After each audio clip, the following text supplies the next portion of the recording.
Yes, it's time for another album ranking, and today we're ranking the heavy metal band Sanctuary. Now, you're probably saying, but Jamie, there are only 3 albums. Well, that might be the case, but these 3 albums are something very fucking special. And the band certainly have a long fucking history. So today I'll be providing a bit of backstory for Sanctuary and a heartbreaking ending for this band. But haven't made a new studio album after an unexpected death that shook the band to the core. So, on this part of the video, we're going to talk about the history of Sanctuary. And if you're not interested, well, stick a breadstick up your ass, skip to the ranking, which will be later on in the video, and you will see my fucking ranking. You will see my fucking ranking, okay? But I like to talk about the fucking history. So before I start, let me know if you heard this band and rank your albums in the comments below. The history. Sanctuary was formed in 1983 by cousins Lenny Routledge and Sean Blosel, but they didn't release their debut album, Refuge Denied, until 1988. During this time, they discovered Warrell Dane, who would become the band's iconic vocalist. In 1986, they released a demo album featuring Dane's vocals, simply titled Sanctuary. This demo caught the attention of Dave fucking Mustaine from Megadeth, who agreed to produce Refuge Denied. Sanctuary performed numerous support shows with Megadeth, fostering a close relationship between the band.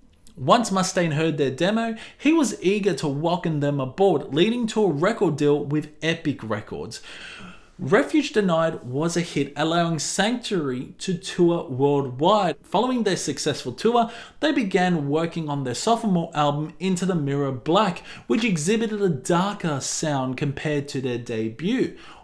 This evolution in their music showcased their growth as a band and set the stage for their enduring legacy in the heavy metal scene. However, things turned to the fucking worst for in 1992 after Sanctuary completed a world tour for Into the Mirror Black. One of the founding members, Sean Blosel, left the band. Unfortunately, Sanctuary found a replacement, and Jeff Loomis was introduced as the new guitarist. Little did he know he would never appear on an album with fucking Sanctuary. Internal conflicts arose within the band due to disagreements over musical styles, particularly as Epic Records pressured them to change their sound for the next record to align with the growing demand for grungier music. So in 1992, Sanctuary disbanded, and most of the members formed a new band called Nevermore, which included Jeff Loomis, Warrell Dane, and Jim Shepard. So years, and we're talking about fucking years, decades go past. It wasn't until 2010 that there was a bit of movement from Sanctuary. The band got together again and officially reunited with their 3rd studio album, The Year the Sun Died, which was released in 2014. The album was well received, showcasing a return to the roots while incorporating modern metal elements. The melancholic voice of Dane transitioned throughout the album. Long gone were the falsettos from their debut album and their sophomore album. It was a much more melancholic, subtle album, but it was still quite heavy. Anyway, we'll talk about The Day Sun Died later on. But unfortunately, on December 13th, 2017, lead vocalist Warrell Dane passed away, I think due to heart issues. Following this tragedy, the band completed the tour with Joseph Michael stepping in as the replacement for Dane on vocals, dedicating the tour to their late frontman. In 2018, Michael was officially named the new lead vocalist, and Sanctuary confirmed they were in the process of making an album titled Transmutation. However, this announcement generated excitement among fans who eagerly anticipated new music that would continue the band's legacy. However, as of now in 2024, there is no fucking album. That album has yet to be released, leaving many to wonder about the future direction of Sanctuary. Despite the delays, the band sort of remains committed to honoring Warrell Dane's memory through their music. So now you know a bit of the history. That's just really the gist of it. Let's now get on to the album ranking for Sanctuary. The weakest album in Sanctuary's discography is arguably their last album, The Year the Sun Died, released in 2014 through Century Media Records. However, let's be honest, there's no truly weak fucking album by Sanctuary. They are all commendable to their own right. This particular album stands out from the others with its moody and melancholic tone. Upon reuniting, the band members were very different people compared to the 1990s, and they sought to create music that reflected their evolved perspectives. Erase and adjudicate, leader of the masses, free the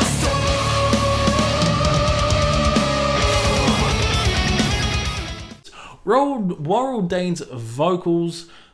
Dane's vocal approach has shifted as well. He utilizes few of those iconic fucking high-pitched falsettos and instead maintains a baritone level, echoing the lower bass tones he employed during his time with Nevermore, before that band went on hiatus.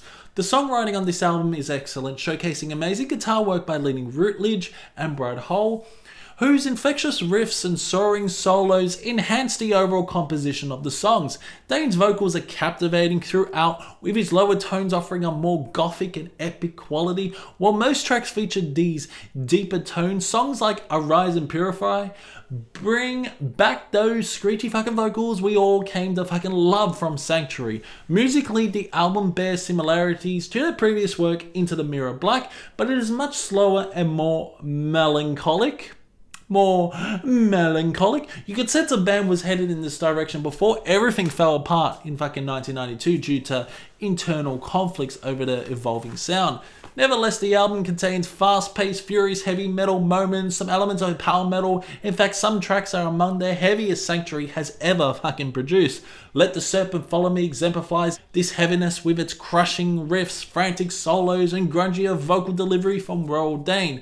The momentum picks up throughout the record, showcasing impressive songwriting. While I can't rate this album higher, as I feel the next two fucking albums elevate Sanctuary to another level, the production of The Year the Sun Died is commendable. Everything sounds modern and clean while still retaining those organic tones that define their sound. Standout tracks include the groovy, heavy Ixitum, Anthem of the Living, the melodically rich Questioning Existing Fading, the slower melancholic One Final Day, and the epic closer The Year the Sun Died. This final track features the last performance of Warrell Dane's haunting voice before his untimely passing a few years later. Overall, The Year the Sun Died is a great album from start to finish. It's crushingly heavy in parts and arguably the heaviest album to date, especially with the doomy-laden fucking riffs that permeate the final track, creating an atmosphere reminiscent of an impending apocalypse. This album serves as a poignant testament to a band that has navigated personal and artistic evolution while continuing to resonate with the dedicated fan base. So yeah, a great album, but it's the weakest. Into the Mirror Black is Sanctuary's sophomore album, released in 1992, and it stands as my second favorite in the discography. No, it's really hard to rank, actually. They've only released 3 albums. to find love's who conform, put storms in our eyes, but still I persist, joining my cause. While it may not reach the extraordinary heights of the debut album, Refuge Denied, I spoiled my number 1. There are still several killer tracks to showcase the band's evolution. Warrell Dane's vocals remain impressive, and he skillfully incorporates his signature high-pitched falsettos throughout the songs. However, the production on this album seems to underplay these iconic vocal moments in my opinion, which is one of the main drawbacks for me. Unlike Refuge Denied, where his vocals soared and captivated me, the mixing here doesn't have the same impact, leaving me wanting fucking more. The instrumental production is strong with crisp and clean guitars and drums fucking that hit hard. The snare in particular sounds like gunshots at times, adding a visceral intensity to the tracks. The songwriting is commendable, featuring catchy choruses that linger in your mind, especially on Future Tense, where the chorus is infectious, complemented by those trademark high-pitched cries. This album takes on a much darker tone compared to the debut album. Taste Revenge is a mid-paced song that builds tension, while Long Since Dark is an energetic, fast-paced heavy metal anthem brimming with grooves that compel you to move. Eden Lies Obscured, introduces progressive elements, making the epic banger that stands out as my fucking favourite track on the album. Its sweeping melodies and intricate arrangements create a rich listening experience. Seasons of Destruction also shines with fantastic guitar solo that showcases the band's musicianship. The groovy riff in One More Murder is coupled with a catchy chorus where Worrell truly sings his heart out, demonstrating his incredible vocal range. And how could I forget the title track, Into the Mirror Black? It features excellent songwriting, haunting melodies that resonate long after the music stops. The album concludes with the slow, melancholic communion, which adds an introspective layer to the overall narrative, and it's such a great fucking song. While some songs do tend to drag slightly and share similarities, some songs do sound the same, I find this album slightly better than The Year the Sun Died. After all, who can resist Worrell's soaring high fucking range? He is an incredible vocalist, and this album, quite different from the riff-heavy, chaotic, solo-driven brilliance of Refuge Denied, still offers a compelling journey through darker themes and intricate compositions. Overall, Into the Mirror Black is a solid addition to Sanctuary's legacy, one that highlights their growth, adaptability as artists while maintaining a distinctive sound. And now my favorite Sanctuary album of all time is, surprise, surprise, it's Refuge Denied. Sanctuary's debut album is easily at the top of my list. It's the album that introduced me to the band and truly changed my life. Released in 1988 and produced by none other than Dave fucking Mustaine himself, this album is a monumental achievement in heavy metal. Worrell Dane's vocals are nothing short of incredible throughout, showcasing a range of power that captivates listeners. The guitars are equally phenomenal, with riffs that are both intricate and memorable, making every track on Refuge Denied an unforgettable experience. The album kicks off with Battle Angels, an electrifying opener that sets the tone for what's to come. I love how Worrell Dane unleashes his high falsettos in this song, reaching astonishing heights during that chorus that leave you fucking breathless. The guitar solos are exceptional, and every song is so damn memorable. Seriously, no other album in the discography can rival this one. I've often described it on my other channel as if Merciful Fate and Judas Priest had a baby, you would get Sanctuary's Refuge Denied. The melodies are exquisite, and each track gets lodged in your head, demonstrating how well crafted the songs are. The songwriting is top notch. Termination Force, a weird song overall, but it features a thunderous chorus and leads towards a doomy sound, yet it works beautifully, especially when it picks up with galloping drums and Worrell's haunting vocals before he reaches those high falsettos reminiscent of King Diamond.